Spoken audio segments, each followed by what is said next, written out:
Post Roman Trail Marker, you recognize the trailblazing contributions Mary Jenkins and Mary Dixon had on advancing women's voting rights.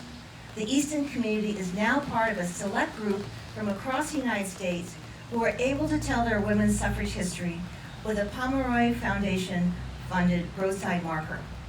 The markers are well-researched with primary sources reviewed by professional historians.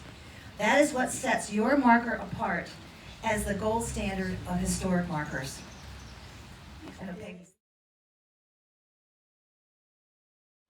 The Pomeroy Foundation is proud to help you preserve and commemorate your community's history.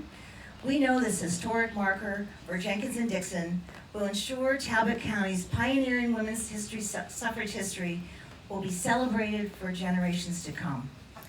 But actually, Mary Bartlett Dixon was born in 1873. Now that's a while ago. She died in 1957. So that's a little bit closer to when I was born, a few years. And I soon learned that she was born in Baltimore, and her family was one of privilege and wealth. She decided that she wanted to go to nursing school. Now think about that. And where did she go? Johns Hopkins. Of course. And of course, yes. But upon graduation, she moved to Talbot County. And now it gets even more interesting because she was the lead person with the Maryland State Association of Graduate Nurses. At that point in time, she was very interested in nurses being advocates as well in the whole suffrage movement.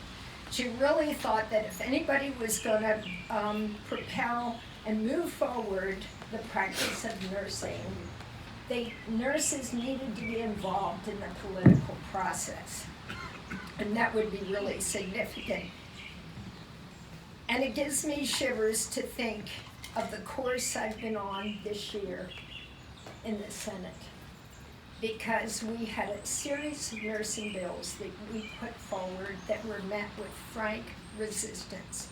They were nursing bills that I put forward in 1994 to 96 that were met with resistance back then as well.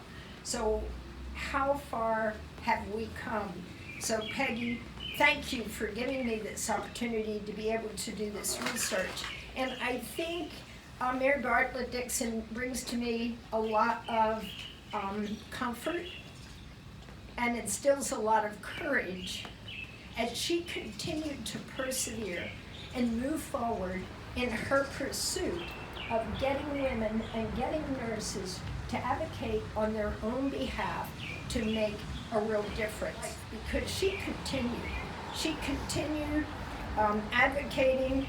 If you didn't know it already, Easton Hospital is a result of her efforts for advocating for funds for the original ER.